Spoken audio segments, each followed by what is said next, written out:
Hi, this is Andy Wingo at Egalia, and this talk is about the WebAssembly target of LLVM, some new target features, and what we're doing to address them. And so in this talk, we're going to start by giving an overview of the somewhat atypical machine that is WebAssembly, about an overview on how we target that machine from LLVM, and then introduce the new target feature, these opaque host managed values that present some challenges and some opportunities to us on the compiler side. And finally, go through our solution to these. I hope you enjoy. So just in case you're unfamiliar, the WebAssembly target is a Harvard architecture machine. It has separate memory and code. The memory is nominally a linear array of bytes, addressable, the whole thing. The whole thing is mutable, currently anyway. The code portion of the program is structured as a sequence of well-typed functions. And the function call stack is managed by the runtime. And the idea is you ship a browser, for example, some WebAssembly code. The browser takes that and then compiles it into machine code. And some aspects of the program's operation aren't actually visible to the program itself. For example, return addresses for the call stack. Additionally, there's a facility for function local variables, typed function local variables, which are not addressable by a pointer. And if you've never seen the specification, it's actually kind of fun, I find. So just the brief sort of what is a WebAssembly program?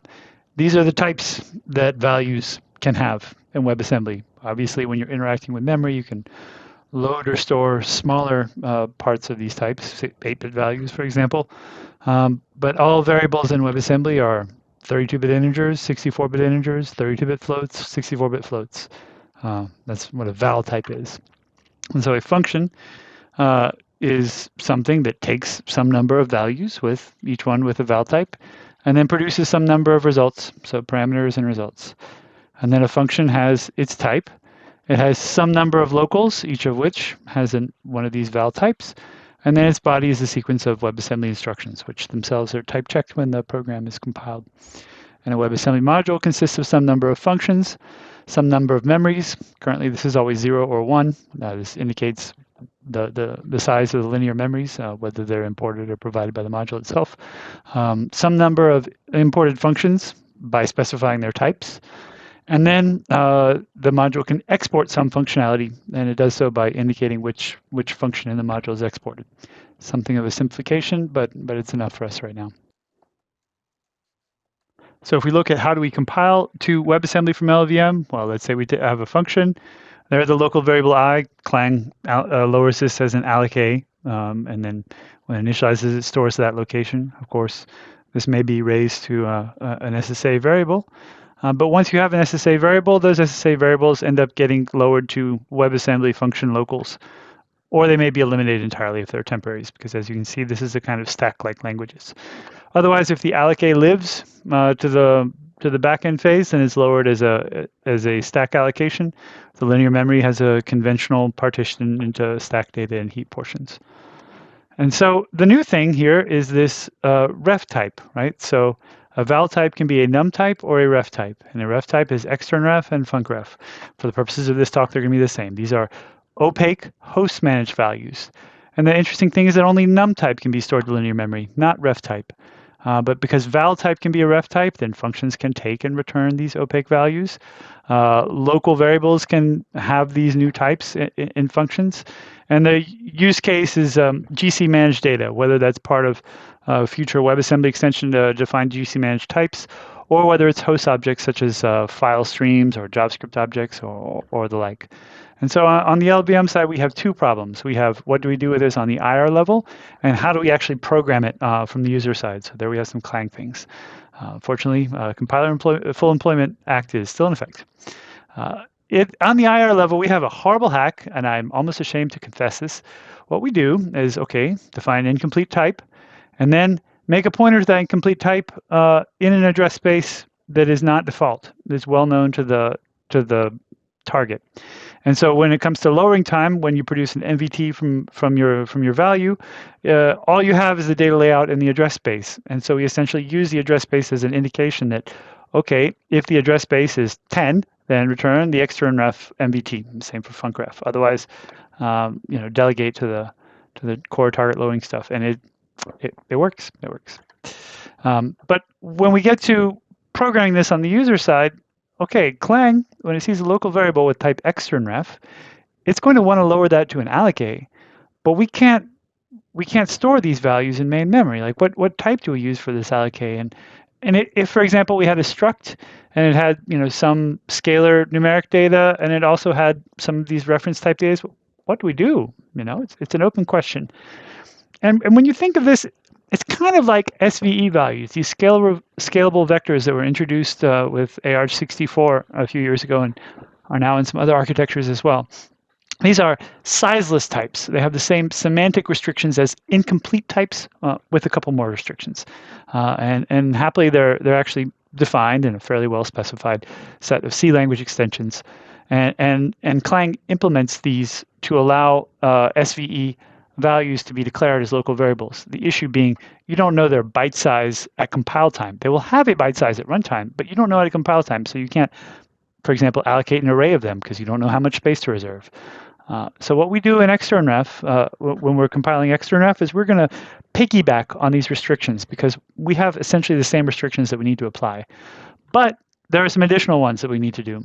SVE values do have a byte representation. Extern ref values do not. You simply cannot store them to main memory. The instructions in WebAssembly that load and store from linear memory take num type as their operand, not ref type, and not val type. You will never be able to create a pointer to one of these values because they don't live in memory in the same way. They're completely managed by the host. And so we also need to add a restriction in the host that you can't take the address of one of these values because they essentially don't have one from the perspective of LLVM.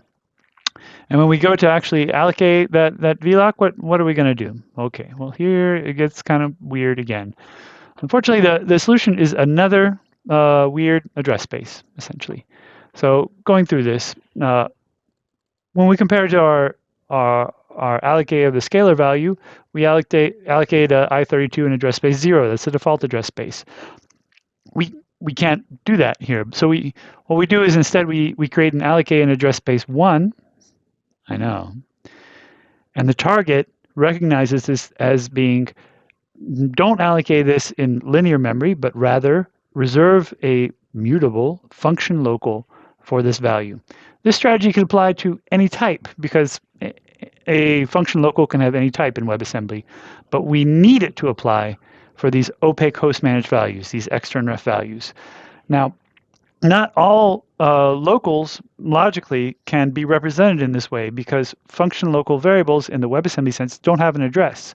Fortunately, these restrictions that SVE values and other scalable vectors have already been implemented in Clang on the SEMA layer can enforce the exact set of restrictions almost that we need when compiling these values.